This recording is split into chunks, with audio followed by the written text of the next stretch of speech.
विशाल जन्नतुल शुहदा फ़क़ीर याक़ूब शहीद कब्रिस्तान जे दिल जे आस पूरी थियण ऐं कब्रिस्तान जी सरसब्ज़ गुलिस्तान बणजण जी ख़ुशी में हबीबुल्लाह लाशारी पारां दरगाह फ़क़ीर याक़ूब शहीद जे मज़ार ते चादर चाढ़ी शुक्राने जी दुआ घुरी वई। इन मौक़े ते रैली जी सूरत में चादर बरामद कई वई, जंहिं में इलाक़े जे मुअज़्ज़िज़ शख़्सियतुनि वॾे अंग में शिरकत कई।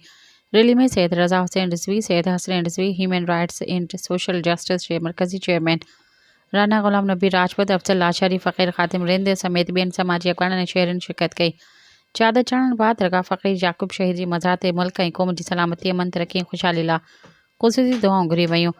इन मौक़े ते शिरकत कंदड़नि में मिठाई पिणु विरहाई वई ऐं ख़ुशी जो इज़हार कयो वियो। शिरकत कंदड़नि जो चवणु हो त जन्नतुल शुहदा फ़क़ीर याक़ूब शहीद कब्रिस्तान खे सरसब्ज़ ऐं बहितर बनाइण लाइ सैयद गद्दार हुसैन शाह लतीफ़ी जो हिकु साराह जोॻो क़दम आहे, जेको ईंदड़ नसलुनि लाइ हिकु सुठो मिसाल आहे। हुननि उमेद ज़ाहिर कई त अहिड़ा फलाही कम मुस्तक़बिल में जारी रखिया वेंदा। सब्सक्राइब कयो अवामी न्यूज़ HD खे ऐं ताज़ा तरीन ख़बरुनि लाइ ॾिसंदा रहो अवामी न्यूज़ HD।